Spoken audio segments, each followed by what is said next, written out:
en el desierto. ¿No se han dado cuenta que realmente nos parecemos nosotros un cactus? Porque de madrugada, con nuestras raíces bien profundas, nos llenamos de la mejor agua, que es el agua de vida, Cristo Jesús, Señor nuestro. Por eso es que en la palabra de Dios dice en Juan 4:13 y 14, que cualquiera que bebiere de esta agua volverá a tener sed, mas el que bebiere del agua que yo le daré no tendrá sed jamás, sino que el agua que yo le daré será en él una fuente de agua que salte para vida eterna. Y en esta, y es esta agua de vida la que nos sustenta a nosotros, a nosotras, en medio de la tormenta y el desierto, para aguantar la turbulencia que en estos días se ha levantado contra el pueblo de Dios. De madrugada en oración y en esa conexión con el Padre, nos mantenemos con la fuerza que Él solamente nos puede dar. Aleluya. Si buscamos la palabra orar en el hebreo, según el diccionario expositivo, nos podemos dar cuenta que la palabra en hebreo también significa interceder. Realmente podemos ver, si nos vamos un poquito en interpretación, en ocasiones se puede interpretar como la palabra orar, en otras ocasiones puede interpretarse como interceder. La única diferencia es hacia quién va dirigida la oración y con la fuerza, con la intensidad que se esté orando. Pero técnicamente podemos decir que son sinónimos. Ahora, ¿por qué es que yo digo que la base bíblica es Primera de Samuel? Los que conocen saben que que esta historia habla de Ana, es la historia de Ana. Pero hoy vamos a aprender un poquito más de Ana y vamos a mirar quizás un poquito distinto la condición en que ella estaba. Vamos a ver este personaje bíblico que nos representa realmente lo que quiero traer sobre este título que les dije, Corazón de Cactus. Vamos a ver ahora la oración ferviente de Ana versus la condición en que la veía Penina. Y voy a leer, y yo sé que todos ustedes se saben esto, pero necesito leer y dar un refresh para que conecten conmigo en esta hora. Estoy en Primera de Samuel, capítulo 1, versículo 4. Y así dice la palabra del Señor. Y cuando llegaba el día en el que el Cana ofrecía sacrificio, daba a Penina su mujer, a todos sus hijos, a todas sus hijas, a cada uno su parte. Pero Ana daba una parte escogida, porque amaba a Ana, aunque Jehová le había concedido, no le había concedido tener hijos. Y a su rival la irritaba, enojándola y entristeciéndola, porque Jehová no le había concedido tener hijos. Así hacía cada año, cuando subía a la casa de Jehová, la irritaba. Por segunda ocasión mencionaba la palabra irritaba, por lo cual Ana lloraba y no comía. El Cana, su marido, le dijo: Ana, ¿por qué lloras? ¿Por qué no comes? ¿Y por qué estás afligido tu corazón?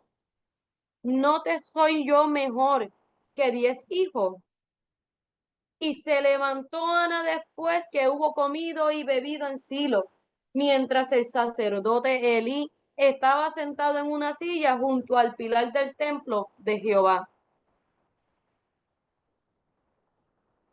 Ella con amargura del alma oró a Jehová y lloró abundantemente.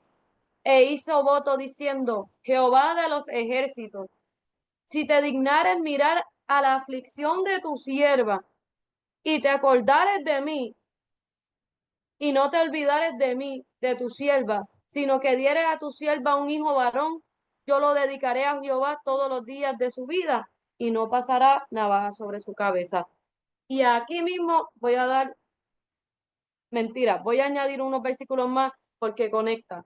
Mientras ella oraba, voy por el 12. Mientras ella oraba largamente a Jehová, Elí estaba observando la boca de ella, pero Ana hablaba en su corazón y solamente se movía sus labios y su voz no se oía.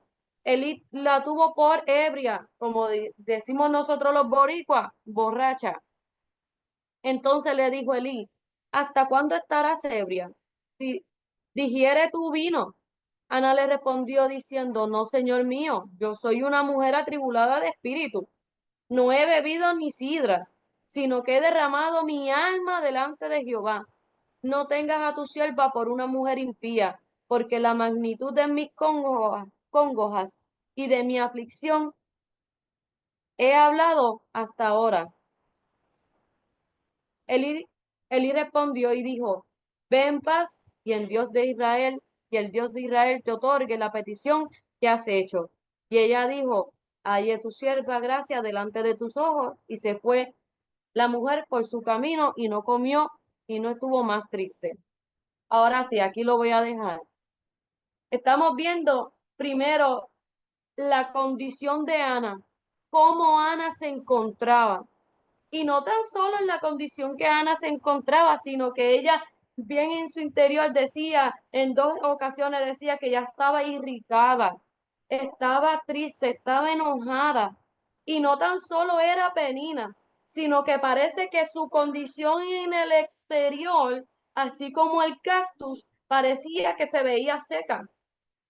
Parecía que Ana aparentaba que estaba seca a nivel de que parece que no tenía una muy buena apariencia, que hasta el mismo sacerdote, Elí, dice la palabra de Dios, que pensó que estaba ebrio. Y hay muchas ocasiones así van a ver, hermanos, que tú puedes estar pasando tu aflicción, tú puedes estar conectado con el Padre, derramando tu alma delante de papá, y viene una persona y empieza, esta es lo que está es ebria, como le dijo el sacerdote a Ana. Así que vamos a seguir metiéndonos y adentrándonos en este tema para que ustedes vean que va a estar bien bueno. Siempre va a haber una penina en tu vida, siempre. Siempre va a haber una penina en tu vida que solo va a ver en ti, te va a ver a ti como un cactus. Entonces, ¿cómo así como cactus? Pues déjame explicarle. Seco, solo y con espinas. Pero no te enfoques que hay una penina viendo lo que aparentemente hay en ti. Enfócate que esa crítica de penina es la que está forjando en ti un carácter de oración. Ana se molestó, se irritó, pero supo que la respuesta estaba en doblar rodillas e interceder por su necesidad. No importa lo que estés pasando, no importa la angustia que estés atravesando. La respuesta a todo siempre va a ser humillarnos delante de Dios con un corazón íntegro, derramar nuestro corazón delante de Dios y llegar a su presencia, sentir que estamos en su presencia, es conectarnos con el Padre. La oración de Ana provocó que fuera como ese cactus que aparentaba por fuera como que tenía espinas, lo que le mencioné. Lo que quiero decir es que en el caso de Ana aparentaba esterilidad, pero su clamor movió el cielo y cerró sus pétalos como cactus, pero fue para soltar todo delante de Dios y poder recibir de igual manera de parte de Dios.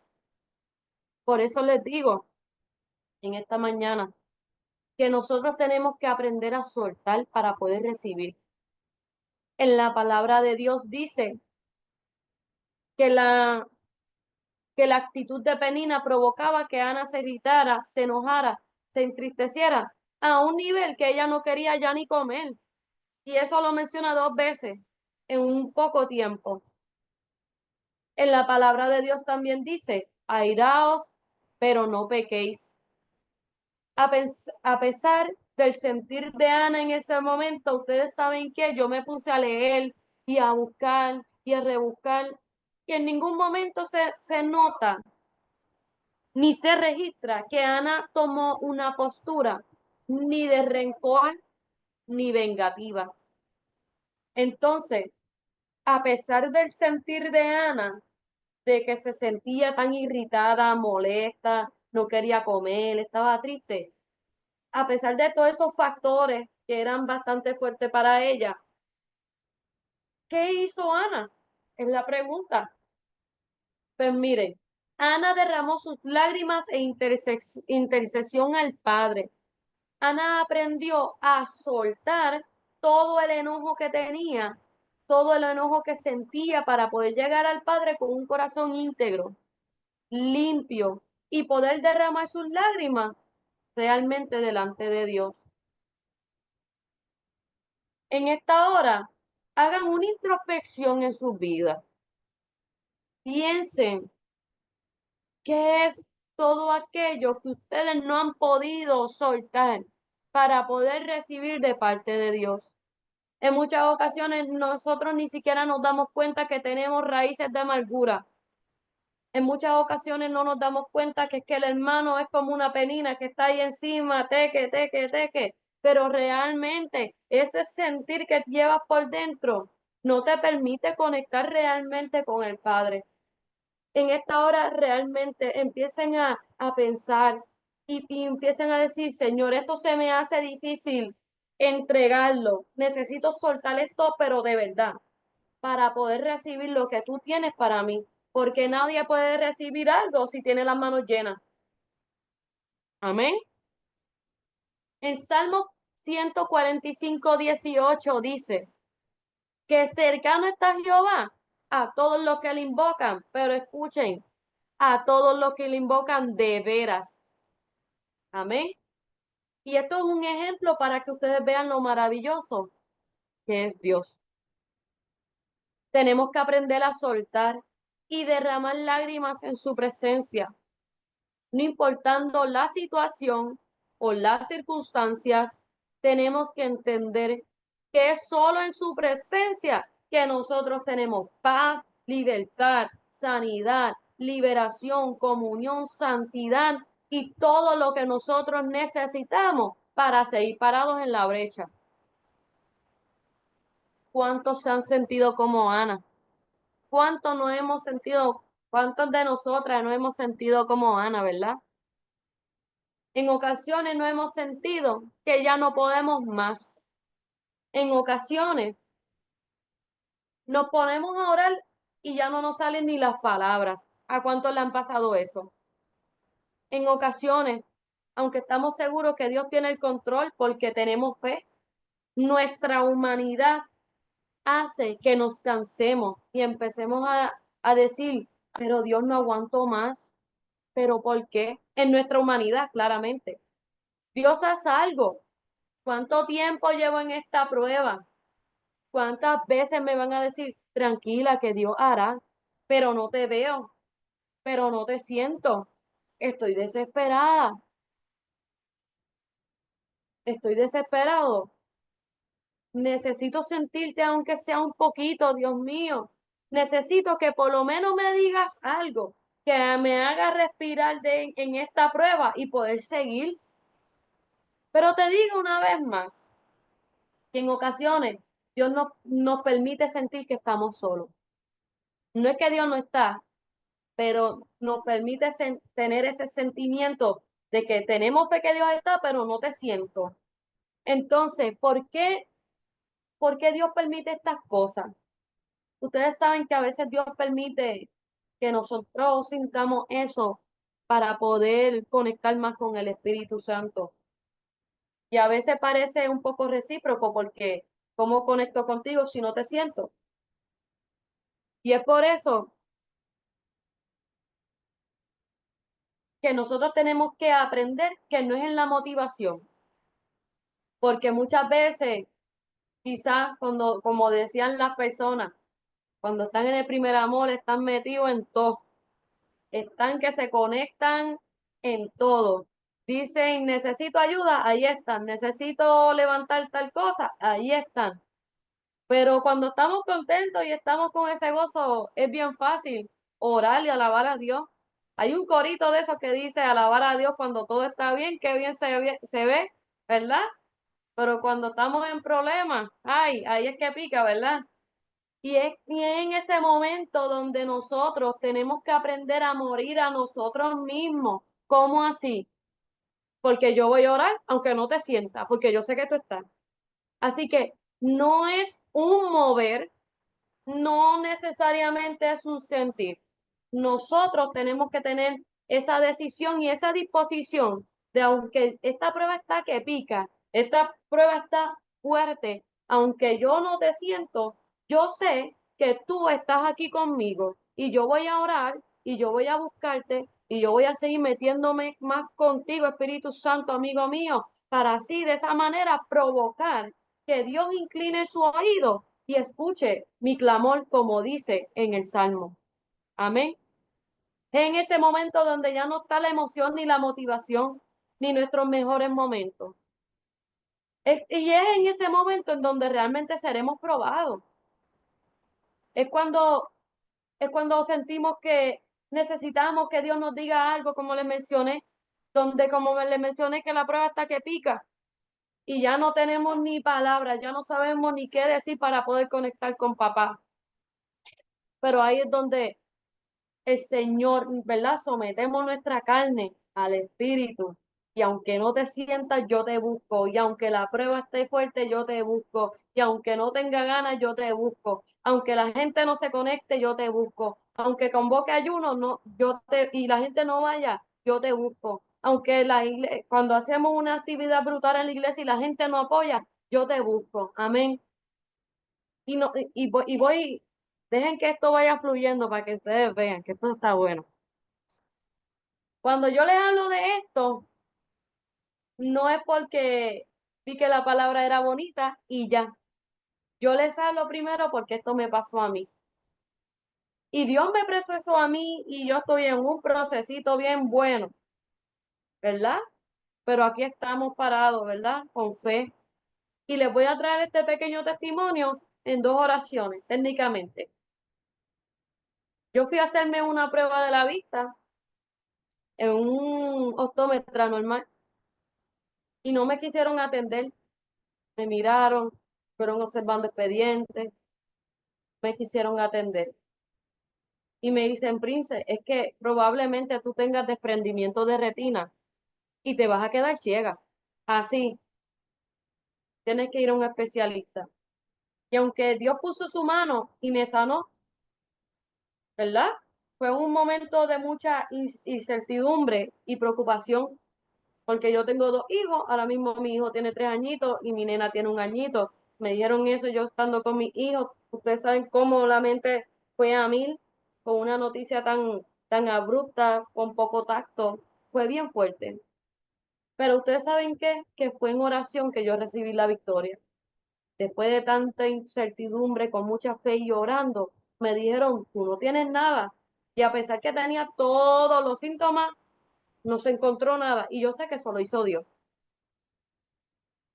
En esta hora yo les voy a traer unos testimonios para que ustedes vean que todo lo que estoy hablando no es algo que la palabra esté bonita, no es algo que menciono, algo porque estoy conectada justo ahora. Esta palabra la tenía yo y ustedes se van a dar cuenta de que estamos conectados aquí en el espíritu. En su momento mi esposo y yo eh, fuimos líderes de jóvenes, líderes pastorales, para decirlo de esa manera, porque nuestra función no era simplemente hacer culto, dábamos seguimiento, visitamos a los jóvenes enfermos, de algunos, nada, en general lo que se supone que sea. Y ahora yo les voy a hablar por qué nosotros debemos mantenernos como individuos, o sea, nosotros mismos como personas, y también de manera colectiva en la oración. Cuando mi esposo y yo éramos líderes de jóvenes, lo tengo en bullet porque si no, sigo hablando. Cuando mi esposo, ya sabe, cuando mi esposo y yo éramos líderes de jóvenes, nosotros llegamos a ese ministerio con 60 jóvenes. Eso era otra cosa brutal. Pero ¿saben qué pasó? Nosotros pasamos de tener un ministerio de 60 jóvenes a tener 5, 6 y hasta 7. Y eso contándonos a nosotros mismos. En su momento fue bien frustrante porque no teníamos nada que ver con lo que estaba sucediendo en el Ministerio de Jóvenes. Era otra cosa bastante externa, pues que influyó en nuestro liderato, para decirlo de esa manera.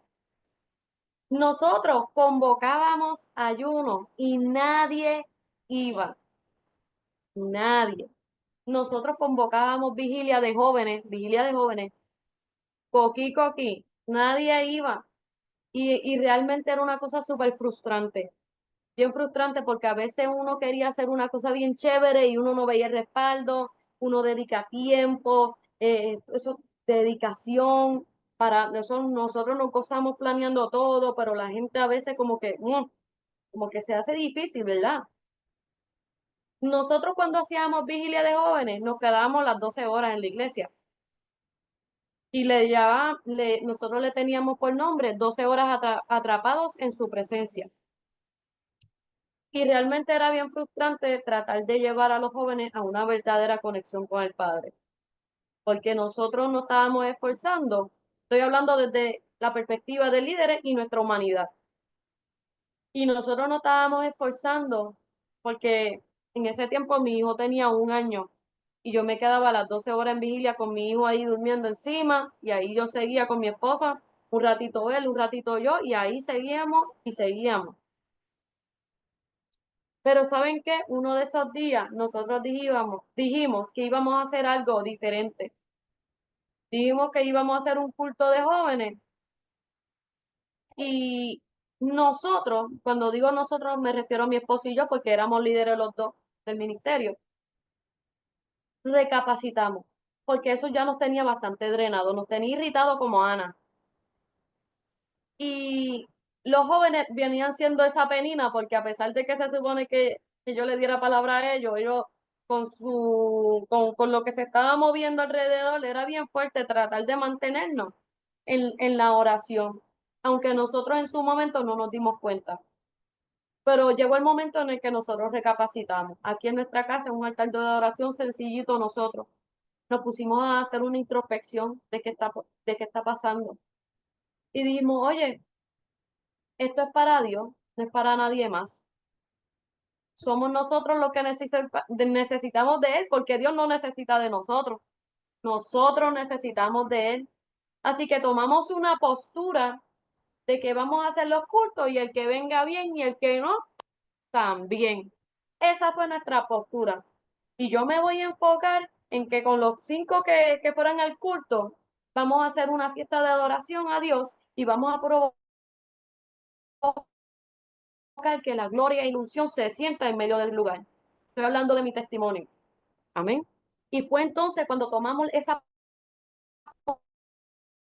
postura correcta que realmente no nos habíamos dado cuenta de que habíamos caído en eso, de estar mirando las peninas alrededor. ¿Ok? Estoy utilizando eso como analogía para que sigan conectando con la palabra que traigo. Y fue en ese momento en el que empezamos a ver cosas bien maravillosas. Voy a adorar a Dios no importando nada.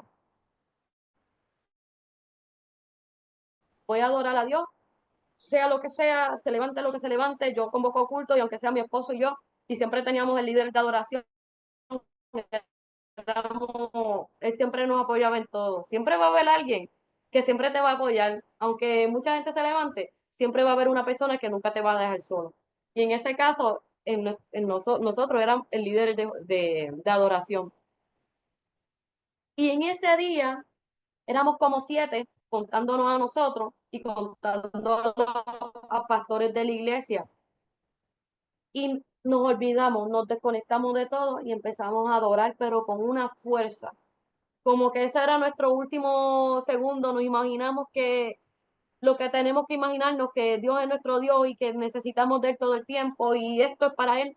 Y nos metimos en una adoración tan brutal. El líder de adoración tocaba la guitarra, mi esposo toca la batería Entonces, pues entre ellos dirigían y si no, pues dirigía yo mientras ellos tocaban. Y éramos el Dream Team ahí, nosotros tres. Y los pastores que siempre estaban ahí en fuego. Estoy hablando de una iglesia donde yo pertenecía antes, ahora estoy en la que les dije, en la calle Progreso, para no desubicarlo. Y fue en ese culto donde nosotros nos metimos en una adoración intensa y en una intercesión. Eso fue como que siempre orábamos antes de comenzar y después la oración, y ustedes saben de esto. Por el mismo medio de la iglesia entró un deambulante, agarrándose la barriga. Quizás no me veo mucho, me veo de aquí para arriba, pero llegó como encorvado, agarrándose la barriga por el ombligo. Y para nosotros fue impresionante porque por lo menos esa primera impresión nunca la habíamos visto. O sea, nunca me había pasado, por lo menos a mí, algo así. Y estamos hablando que la iglesia quedaba en un segundo piso y la acera principal de la iglesia era bastante retirada de donde nosotros pues, nos congregamos. Y cuando ese hombre llega por el mismo medio de la iglesia así y para en el altar. Y ese hombre tenía una condición, digo hombre, tenía mi edad, en ese momento debía tener como 26 años, salió de la cárcel, la familia no lo apoyó, lo que él nos contó, tenía una condición donde él no podía hacer sus necesidades fisiológicas de manera natural y tenía que ponerse siempre unas bolsitas, pero al ser deambulante y no tener ayuda, ustedes pueden saber lo que estaba pasando en su vientre.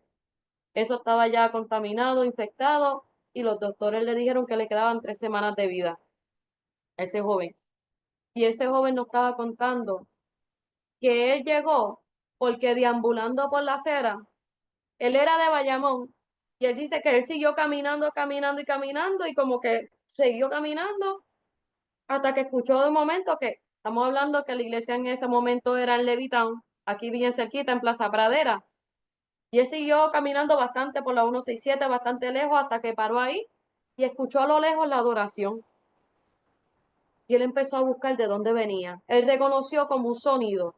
Y él estuvo ahí hasta que subió. Y él dijo que le quedaban 3 semanas de vida y quería recibir a Cristo en su corazón antes de morir.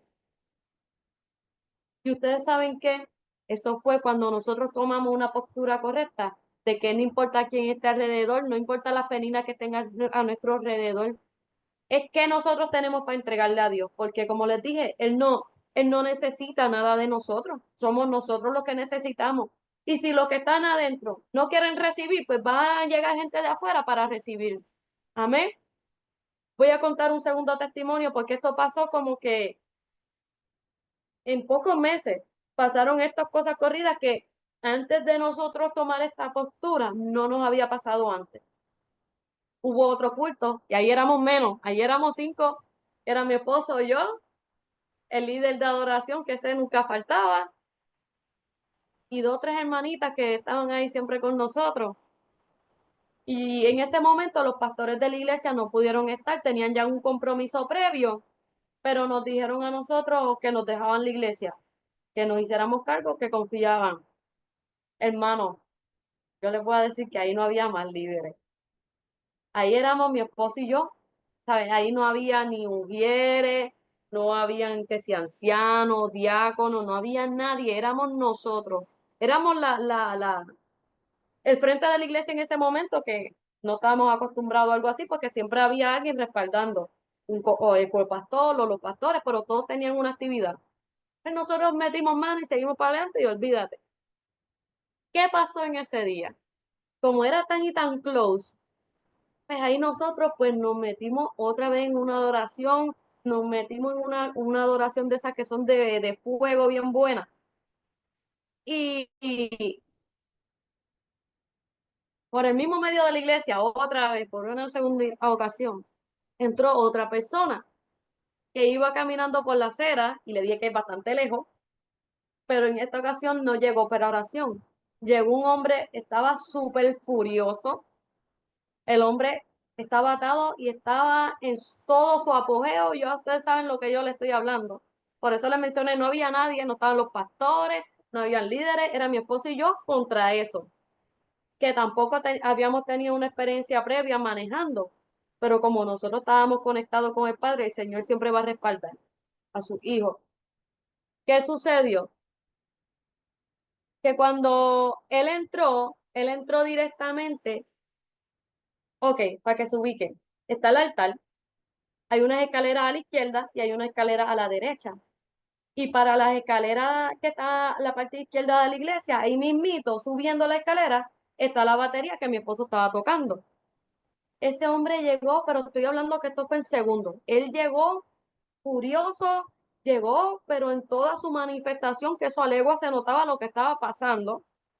Y él llegó porque él quería treparse y así mismo él lo estaba gritando con una vocecita bastante especial, que ustedes saben lo que le hablo, que él quería subir al altar y él quería pararle esa batería porque la batería le molestaba en la acera donde él estaba caminando.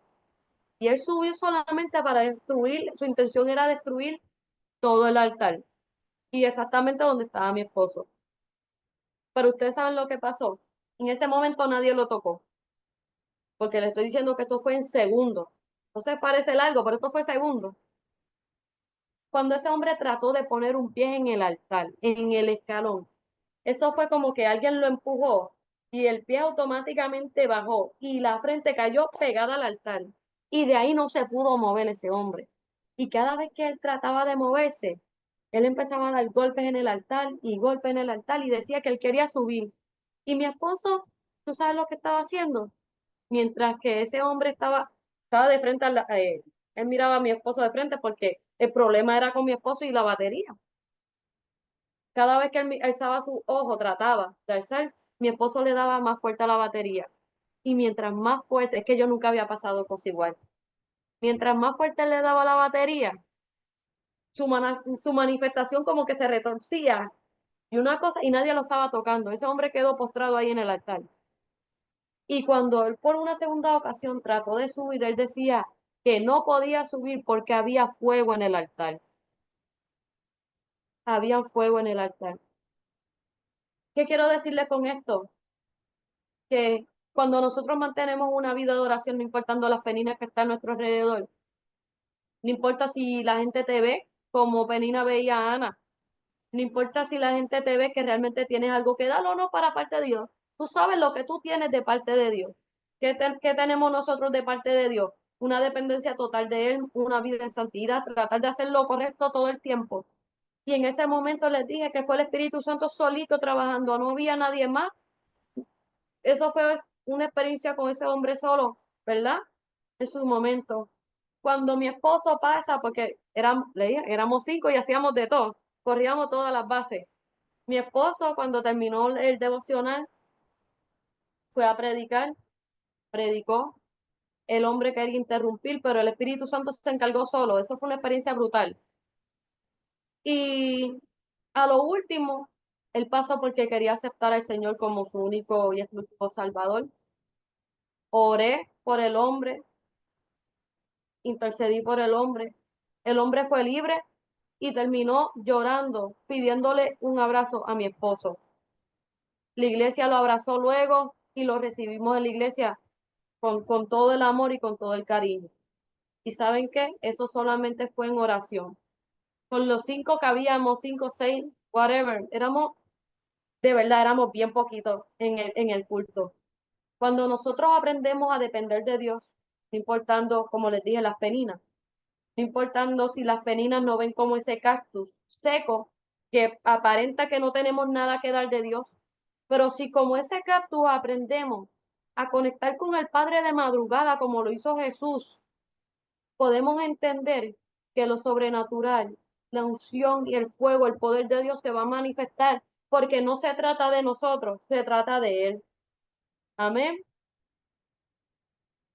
Con este testimonio, lo que quiero llegar es que lo maravilloso de Dios empezó a suceder cuando oramos de verdad, como dice en el Salmo 146, sin importar las circunstancias, sin importar lo que nos rodeaba, sin importar que convocábamos ayuno y nos quedábamos solamente mi esposo y yo.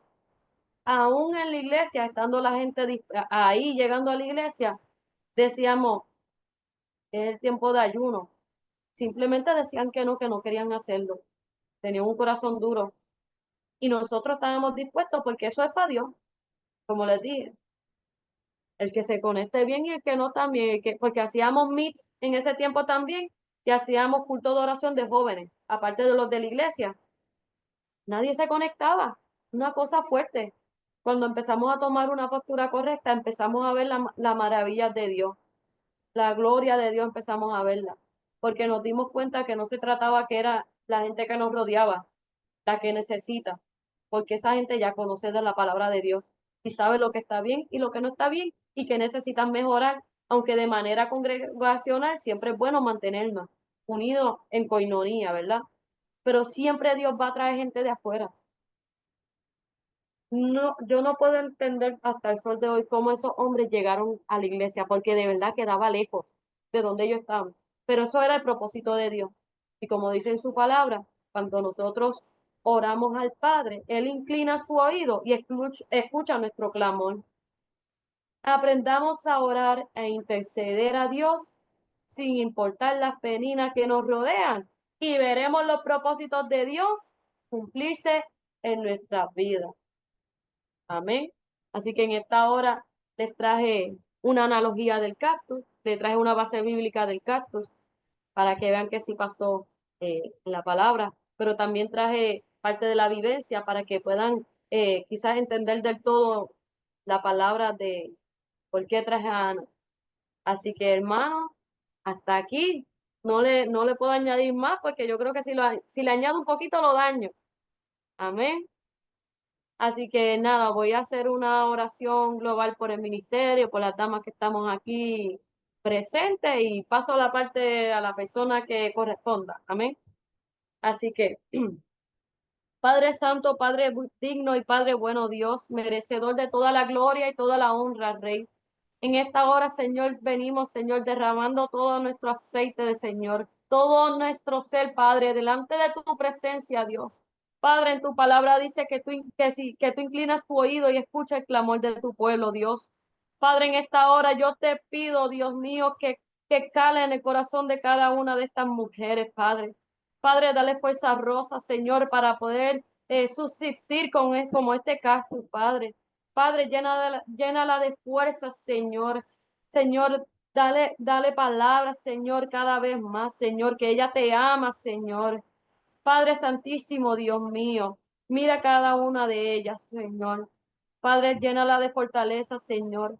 Revélate, Señor, de una manera bonita y especial. Que sea una experiencia única, Padre. Señor, despiértalas de madrugada, Señor.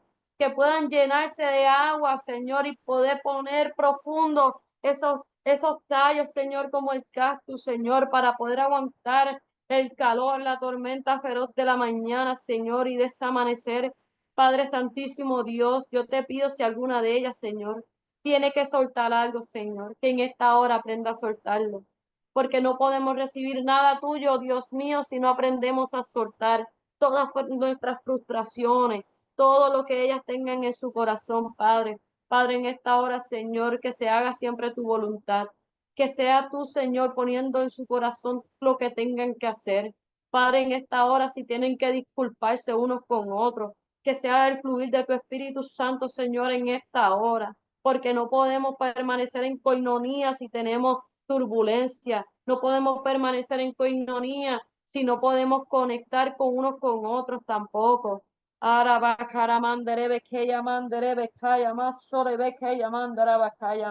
No permite que el bochinche cale en su ministerio. No permite que el bochinche cale en su ministerio. Permanezcan en oración, dice el Señor. Permanezcan en oración, que es la clave de las victorias. Es la clave de permanecer parados en la brecha. Es la oración. No den cabida al enemigo en ningún momento. Sean cuidadosos a quien le presta oído. Y de esa manera van a poder subsistir en la tormenta. Aleluya. En el nombre poderoso de Jesús, Señor. Aleluya. Amén. Gloria a Dios. Gloria a Dios. Gloria a Dios.